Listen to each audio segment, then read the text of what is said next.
हा जो connecting link आहे हा ओपन होऊ शकतो आणि कशामुळे या ठिकाणी करंट कोसळली याविषयी काही प्रशासनाला माहिती दिली आहे का? तर ही जी आपण आता हे जे बघतोय ही पहाटे 3:30ला घडलंय. 3:30ला आपलं जे हे कंट्रोल सेंटर आहे त्यांना ते लगेच लक्षात आलं, त्यांनी लगेच अलर्ट दिला आणि बाकी आपण ट्रॅफिक थांबवली. त्यामुळं जे आपण एक तर आपण लक्षात घेतलं पाहिजे की जी सिक्युरिटीची सगळी सिस्टम बसवली आहे ही 24/7 काम करते ही वस्तू तिथे. आता इकडून जो पाण्याचा प्रवाह आपण बघतोय आपण पण सगळ्यांनी बघितलं, हा प्रवाह यापूर्वी कधीच इकडनं आलेला नाही आहे. हा मोठा प्रवाह आल्यामुळे त्याच्या मागनं मोठे मोठे दगड आले आणि जो आपल्या दर्शनी भागाचा बीम आहे त्याचा ॲक्च्युली स्ट्रक्चर किंवा बोगद्याची तसा काही तो दर्शनी भागाचा बीम जो आहे तो वरनं खाली कोलॅप्स झाला दगडांकडून. आता बऱ्यापैकी हटवण्याचं काम झालंय, अजून 1-2 तासात सगळं काम संपल.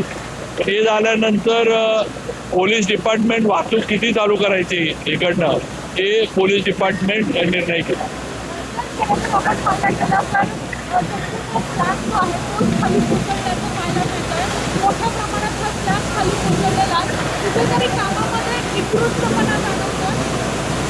नाही, हा स्लॅब नाही आहे, हा वरचा बीम आहे. म्हणजे आता आपण समोरचा जर बोगदा बघितला, समोर जो बीम दिसतोय तो बीम वरनं खाली आलाय, स्लॅबला काही झालेलं नाही आहे.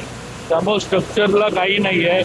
जो दर्शनी भागाचा बीम आहे तो वरनं दगडं त्याच्यावर आल्यामुळं पाण्याचं प्रेशर आल्यामुळं तो बीम वरनं खाली हे झालेलं आहे. बाकी कुठेही त्यांनी गेले असा धोका नाही आहे, कुठेही त्याच्यामध्ये काही स्ट्रक्चर डॅमेज नाही आहे.